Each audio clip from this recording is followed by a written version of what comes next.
Hello दोस्तों, welcome back to your own YouTube channel.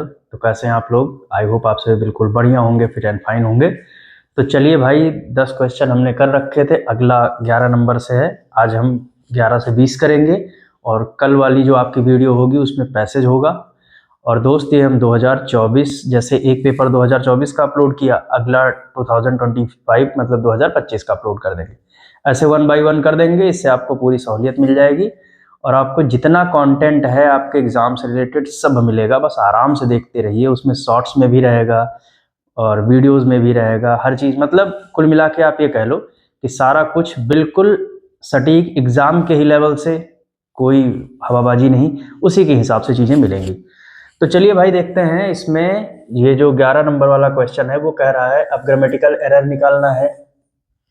यहाँ पर दोस्त जो एरर होगा वो इस पार्ट में है, एक्सट्रीमली गुड नहीं होगा दोस्त। यहां पर हम गुड की जगह वेल का यूज करेंगे। समझ गए दोस्त ना? तो यहां पर ऐसा इस वजह से है दोस्त, क्योंकि देखिए आपने एक चीज पढ़ी होगी और आप उसको ऐसा समझो कि जो एडवर्ब होता है वो वर्ब को क्वालिफाई करता है, या फिर आप कह सकते हो वर्ब को क्वालिफाई एडवर्ब करता है, ना कि एडजेक्टिव करता है। एडजेक्टिव नहीं करता, एडवर्ब करता है। और दोस्त गुड एडजेक्टिव है। अब कुछ लोग बोलेंगे कि वर्ब कहां पर है, तो दोस्त ये है ना परफॉर्म। परफॉर्म वर्ब है। अब कैसे ये पहचानेंगे? कई बार हमारे दिमाग में एक चीज ये होती है ना कि कैसे हम पहचानेंगे कौन किसको क्वालिफाई कर रहा है, कौन किसको क्वालिफाई नहीं कर रहा है। दोस्त अगर कोई किसी को क्वालिफाई कर रहा है, उसकी विशेषता बता रहा है, और ध्यान से समझिएगा, विशेषता बताने का मतलब ये है वो प्लस माइनस कुछ भी हो सकता है। और दोस्त जब कोई किसी की विशेषता बताएगा तो या तो उसकी रेपुटेशन कुछ अप जाएगी या डाउन जाएगी, मतलब उसके जो करंट लेवल है उससे थोड़ा चेंज होगा। जैसे आप कहो कि मेरा दोस्त, अब दोस्तों के लिए क्या ही बोले, हम जब समझ रहे हो क्या बोला जाता है। लेकिन जैसे आपने कहा मेरा दोस्त ईमानदार है, तो देखिए इज्जत बढ़ी। मेरा दोस्त बेईमान है, इज्जत घटी। बेईमान तो होगा नहीं, लेकिन मान के चलते हैं ऐसे, बस समझाने के तरीके से। तो देखिए यहां पर मेरे भाई ने परफॉर्म किया। कैसे किया? अच्छे से किया। अब ये जो गुड है दोस्त, ये अक्सर गुड, आप देखते हो गुड एडजेक्टिव होता है, और इसका मतलब इसको नाउन या प्रोनाउन चाहिए, जबकि वर्ब को क्वालिफाई करने के लिए एडवर्ब लगता है। इसी वजह से यहां पर हम वेल का यूज करेंगे, जो इस पार्ट में एरर होगा। ठीक है दोस्त? तो ऐसे ग्रामर वाली वीडियोस आप देखते चलिए। टेंस अपलोड हो रहा है और यकीन मानो दोस्त, जब तक टेंस प्रॉपर मैंने सही से कवर नहीं किया था अपने एग्जाम टाइम में, मुझसे खूब गलतियां होती थी पैराजंबल में, पैसेज में, सेंटेंस की मीनिंग समझने में, बहुत सारी चीजें। और इंग्लिश में अगर मीनिंग नहीं समझ पाए तब तो फिर मामला गोल ही है, समझ लो। अगला देखिए, इसमें इनकरेक्ट स्पेल्ट वर्ड ढूंढना है, तो इसका दोस्त इनकरेक्ट है ये वाला।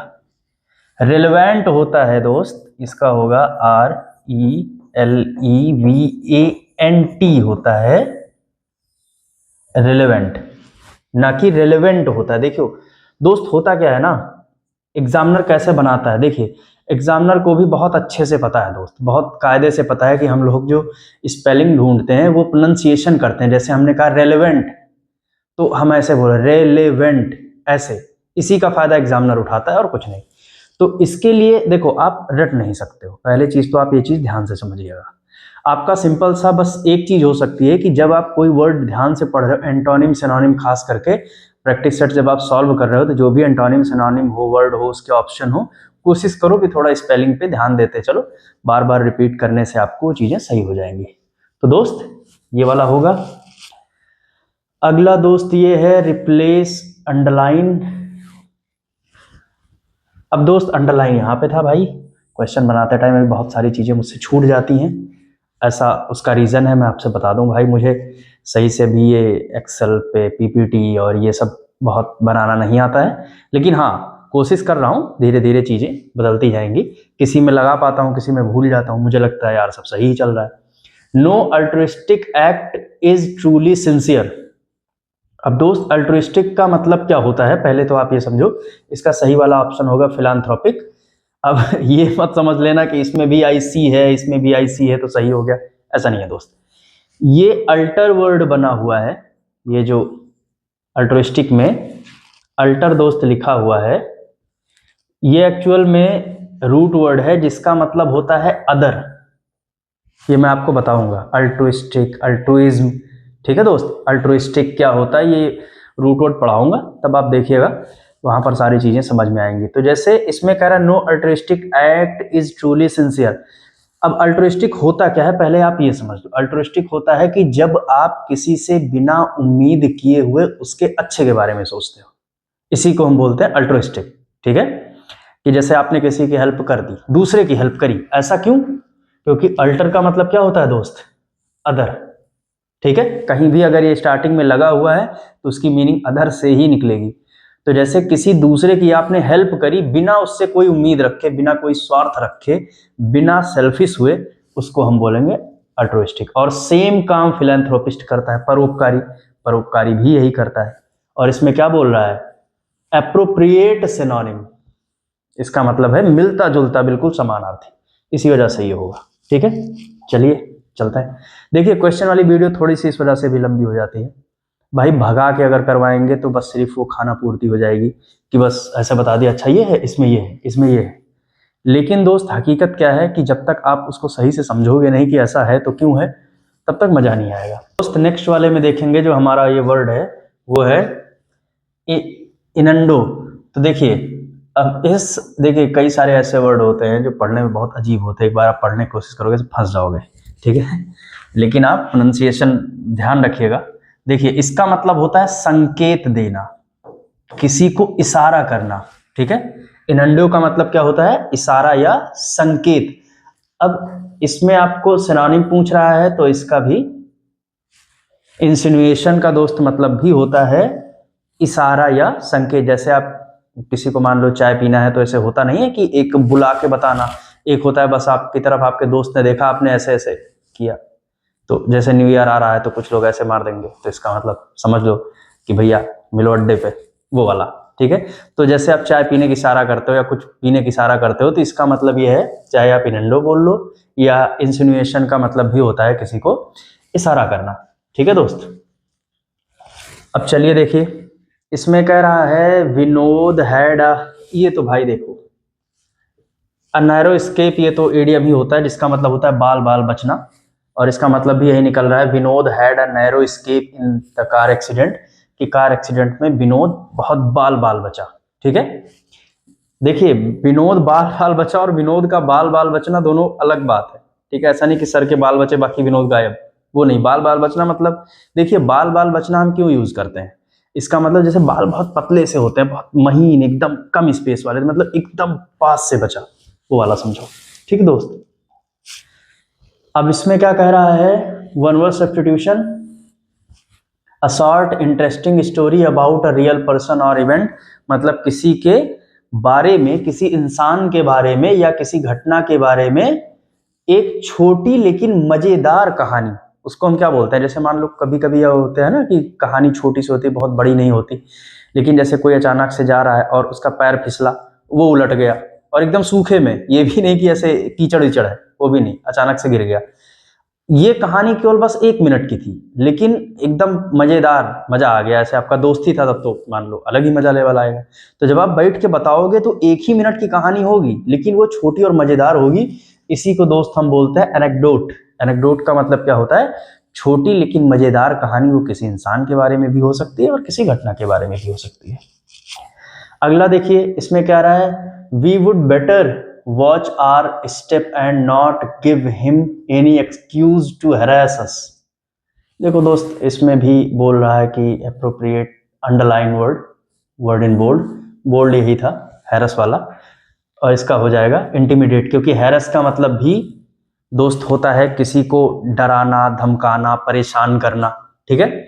और इंटिमिडेट का मतलब भी दोस्त होता है डराना, धमकाना या परेशान करना, दोनों का बिल्कुल वही मतलब है। क्योंकि देखो कह रहा है कि we would we would better watch our step and not give him any excuse to harass us further, कि हमें अपने कदमों को ध्यान या अपनी चाल को ध्यान रखना होगा। चाल का मतलब ये होगा कि हमारे स्टेप्स हो गए, हम जो आगे काम करेंगे उनको ध्यान रखना होगा, और कोशिश ये करनी होगी कि हम आगे उसको खुद को परेशान करने का मौका ना दें, खुद को हैरेस करने का मौका ना दें। इसी वजह से इसमें सेकंड वाला सही होगा। अगला देखिए भाई, to have bigger fish to fry, ये इडियम है। इसका मतलब ये होता है कि जैसे हम बोलते नहीं है कि आप इसको वैसे ऐसा समझो, इडियम को समझने का तरीका। बाकी तो इडियम मैं करवाऊंगा, जितने भी इडियम्स आज तक पूछे गए दोस्त सबकी कहानी है, क्योंकि भाई मैं रटने में हमेशा से कमजोर रहा हूँ अपने पढ़ाई टाइम में। तो मैं हर चीज़ों की कहानी बनाता था कि जैसे ईडीएम मान लो, जैसे 1000 ईडीएम अगर पूछे गए हैं एसएससी में अब तक, और अगर मैं उसको पढ़ रहा हूँ तो हर एक ईडीएम की मेरे दिमाग में कहानी होती थी। क्योंकि दोस्त कहानियां टिक जाती हैं और जो आप रटते हो वो भूल जाता है, ऐसा समझो, उसी का रीजन है। तो दोस्त, have bigger fish to fry, इसका मतलब है कि पास में बड़ी मछली होना फ्राई करने के लिए। जैसे देखिए, कोई मान लीजिए मछली फ्राई कर रहा है, अब इसी से आपसे बता दे रहे हैं, कोई मछली फ्राई कर रहा है, छोटी छोटी मछली फ्राई कर रहा है, सब आपस में लड़ रहे हैं, ठीक है, आपके पास भी छोटी छोटी मछलियां हैं, आप भी फ्राई करने के, लेकिन कोई आया नहीं ये हमें चाहिए हमें चाहिए, तो आपने कहा अरे यार जाने दो, अभी अपने पास बड़ी मछली है फ्राई करने के लिए। बड़ी यहां पर इस वजह से हम यूज कर रहे हैं कि और भी समस्याएं और भी काम है जो बड़े हैं, इसको छोड़ के, समझ रहे हो दोस्त ना। तो जैसे to have bigger things to take care of then the menial task at hand, कि मतलब छोटे छोटे कामों में, जैसे दो चार लोग मान लो ऐसे बैठ के गॉसिप कर रहे हैं, फर्जी वाला बातें चल रही हैं, आपने कहा अरे छोड़ो जाने दो यार, इससे भी बहुत बड़े बड़े काम है। मतलब क्या है, छोटी मछलियों पे टाइम ना वेस्ट करो, अपने पास बड़े काम है, ठीक है, बड़ी मछलियां हैं। तो देखिए ये जो कहानी है वो हर जगह, आज ये ऑप्शन है, कल कोई दूसरा ऑप्शन हो सकता है, लेकिन जो उसकी कहानी है, जो कॉन्सेप्ट है, बिल्कुल सही बैठेगा। तो कहीं भी अगर to have bigger fish to fry, मतलब बड़ी मछली फ्राई करने के लिए भी बची हुई है, इसका मतलब ये है कि हमारे पास अभी बहुत सारे काम हैं, जो बड़े बड़े हैं उनमें हाथ देना, ना कि छोटे छोटे कामों में। ठीक है दोस्त, चलिए अगला देखते हैं। ये देखो दोस्त, इसमें तो भाई हो गया था, इसमें कर ले गया था ऐसे, जब क्वेश्चन बनाते टाइम अंडरलाइन वर्ड इसमें हो गए थे देखो, तो कुछ में गड़बड़ हो जाता है मामला। अब इसमें क्या पूछ रहा है, मिस स्पेल्ट, ठीक है। अब मिस स्पेल्ट में इसमें कौन सा वर्ड गलत है, तो आप रिकैप्चर देखोगे ये भी सही है, और इवेक्टिंग वेल फोर्टिफाइड दोस्त, और प्रियोरिटी ये गलत है। एक्चुअल में दो दोस्त इसकी स्पेलिंग होती है, ये होती है इविक्ट, और इविक्ट का मतलब होता है किसी को बेघर करना या फिर कहीं से बाहर निकालना, ठीक है, ये होता है। एविक्ट का मतलब होता है किसी को बेघर करना या बाहर निकालना। तो जो यहाँ पर दोस्त एक्चुअल में ए है, ये कन्वर्ट होके किस में चला जाएगा, आई में चला जाएगा। और एक चीज समझो बंधु, मैं आपसे फिर कह रहा हूं, वर्ड पावर आप कितना भी कोशिश करो कि सब रट लो, आप सब नहीं रट पाओगे, ये एकदम फैक्ट है। बस हमें करना क्या है कि जो हमारे प्रीवियस ईयर प्रैक्टिस सेट में है 10-20 साल के, जैसे जो बुक्स आपको मिलती हैं या आप फोटोकॉपी के दुकान पे जाते हो, वहां पे चीजें मिल जाती हैं प्रीवियस ईयर पेपर, उनमें जो वर्ड्स हैं उन पे आप अच्छा खासा फोकस करके रखो। आप यकीन मान लो आपका कोई सिलेक्शन रोक नहीं सकता, मतलब ये गारंटीड है कि आप कम से कम, जैसे कुछ करो ना करो, एग्जाम पे आए हुए क्वेश्चंस पे तो खूब जितना ज्यादा कर सकते हो उतना ज्यादा वर्क करो। अब दोस्त अगला देखते हैं, she has been studying for 2 o'clock। ये देखिए हम लोग टेंस ही पढ़ रहे हैं और टेंस से ही क्वेश्चन आया हुआ है, जैसे कि मैंने कहा था कि चीजें मिलने वाली हैं। अब she has been studying for 2 o'clock, और एक चीज समझिए, जब कहीं पर अगर फिक्स टाइम होता है, एकदम फिक्स टाइम, तो वहां पर हम सिंस का यूज करते हैं, ये आप जानते होंगे। इसमें आपको बता के बहुत लंबा टाइम नहीं लूंगा और भौकाल नहीं बनाऊंगा फर्जी। तो दोस्त यहाँ पर भी फ्रॉम है, गलत है, यहाँ कुछ है ही नहीं है, यहाँ फॉर है, तो ये भी गलत है, बचाइए, ठीक है। तो दोस्त चलिए मिलते हैं अगले वीडियो में, जहां पर हम लोग पैसेज के बारे में डिस्कस करेंगे। तब तक ख्याल रखिए, थैंक यू।